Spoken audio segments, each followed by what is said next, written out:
Good morning, everyone. Thanks for joining me here on the WITN First Alert Desk at 8 a.m. I'm Gigi Barnett. Hope you're all having a wonderful Thursday morning so far. I know it's pretty rainy out there, and it's going to stay that way throughout the rest of the day. So if you had plans outside, working outside today, probably best to keep it all inside. Jim's going to talk about the rain and what we're expecting throughout the day today, as well as when this rain will kick out, hopefully leading into a very nice weekend ahead. We are getting closer and closer to that weekend. We will talk about the rest of the forecast in just a little bit, but we do have a great story out of Craven County this morning.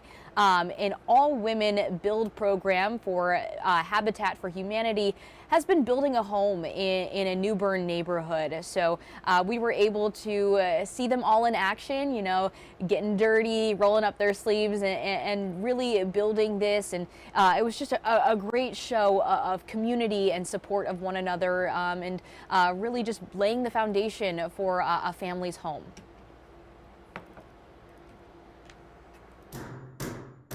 Hammers and saws echoed through the Pembroke neighborhood in New Bern today as volunteers lay the foundation for a family's future by building a new home. This Habitat for Humanity is being built entirely by a team of women who say the experience is bigger than themselves. I think it's awesome that as women we can show that we can do stuff like this, and you know, some of us have learned bits and pieces along the way, but it just shows that we can do some other stuff and empowering. Officials say this is an important experience for several reasons. And it's just a way to get women together, to work together, to bond together, and to show that there are a lot of other things that they can do together to help out the community and advocate for affordable housing.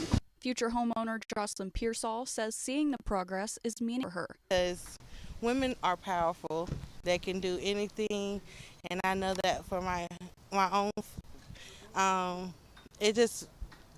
I love seeing all these women come together and having that type of community. She says the home represents both shelter and stability. It means everything to me.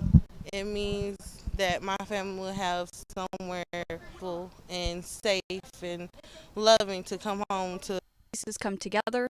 Pearsall's future is being built through female empowerment and determination. Here we go!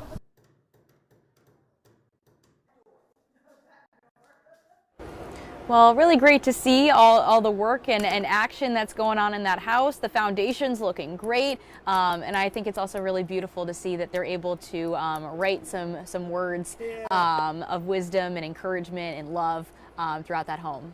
And that's common. You don't realize I did construction when I was in high school. Okay. And every job we did. That's sweet. There's something Write left your by name. the people that worked on the home. If you dig Hopefully through, they're all good. Yeah, very okay. good. We're talking rain out there, right. Light rain that's going to persist. This will be a long duration light rain event. It's a good way to think about it. Long duration light rain event. And the duration is good because we need rain to help ease the drought. This is certainly not going to get us out of it, but it's a step in the right direction. All right, low 50s, just a rough looking morning out there. That's both the softball and baseball fields out there. The Pirate Sports Complex where it's 52. I wanted to pull that up so we can talk about the game starting tomorrow. The battle at the Max R. Joyner Family Stadium, softball games. I believe there's 4 games a day. These are the Pirate games based on what I found on the website. So Friday, tomorrow, they'll be playing at 3 and 5:30, the girls will. Temperature, I think, mid-50s. Rain chance, 20%. Should be okay. There's an outside chance for a raindrop, maybe the 3 p.m. game. It looks like a very low chance. I'm not too worried about this. Weekend games look wonderful. 12:30 and 3 p.m. Saturday, 62-ish, give or take. And then Sunday's game at 12:30, absolutely perfect. Sunny skies, lower humidity, 67 degrees. Just screams baseball weather over the weekend. Same thing for the guys. The Clark LeClaire Classic, Friday at 4:30, double nickel, and then Saturday, Sunday, low 60s to 70 on Sunday's game at 3:30. The girls I had is 67 just because it's at noontime. That later start near 70. Gorgeous, whichever game or hopefully many games you're going to. Good luck to the girls and the guys, the baseball and softball programs. Big weekend over at ECU. All right, Satellite radar again, rain, rain, rain. That's all light rain. It's actually shifting a little north. That trend will not continue this afternoon. It's going to begin sagging back southward as we get towards 10, 11 o'clock. And in the afternoon, you guys over Onslow County and Carteret County, probably dry down there through lunchtime or midday on the coast before the rain gets back down your way. But it will eventually. Air temp low 50s headed out, and we'll track the model data for you. And generally sneaking towards some low 60s. So here comes the front, easing towards the area late day into the overnight. Ahead of it, a little more moisture, a little more warmth building in. The rain gets a little heavier from early afternoon through sunset. No big thunderstorms, but a few heavier showers around. Maybe a wind gust to 30. Winds will be blowing 25 regardless, actually. And then tonight, the rain kind of gets stuck over the southern counties the way it looks right now. Front kind of loitering, loitering around out there with the rain along the coast, spotty stuff inland. Tomorrow morning, still some rain dancing around through about lunchtime, and then it looks like we'll kick it out of here tomorrow afternoon. The data I'm showing you, there's good agreement among most of the weather models, we call them, showing the drying conditions tomorrow afternoon.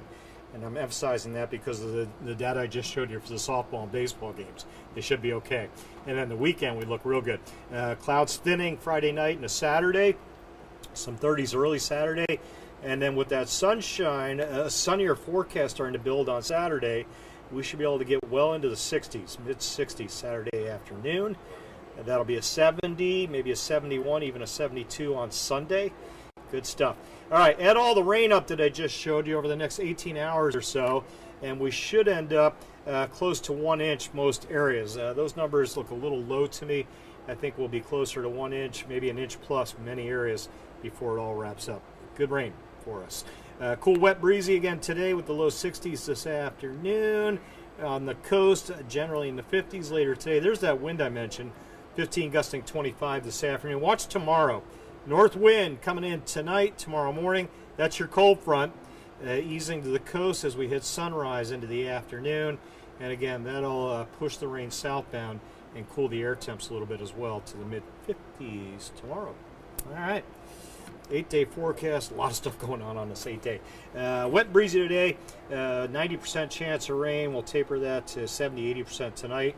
By tomorrow morning, 40 might be a little higher than that early, but tapering downward. By the time we get into the afternoon, that'll be at 20%. And then a residual little thin chance on the coast Saturday morning. That's that 20%. But most of the data says dry. Good stuff. Mid-60s to 70 Saturday, Sunday. And then next week, going to get chilly, it looks like Monday with 40s to low 50s Tuesday. Storm riding north of us, bringing in a few chilly raindrops.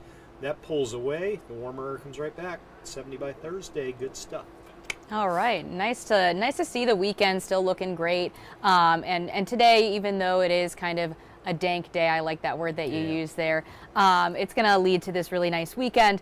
And then also nice to see as well, after we get that one cold day Monday, it'll warm right back up. That's nice, isn't it? Yeah. Yeah, that helps a lot. It does. And that's, the normal high is 61 or so now. So we get into March, that normal high is rising pretty quickly. So yeah, the chill fading away over the coming weeks as the warmer days start building in. That makes me a little sad, to be honest with you, although it's been one cold winter. It has. We're all ready for it to be over. Yeah, I've said it many times, but I'll say it again. I'll take 35 over 90 every day of the week, personally.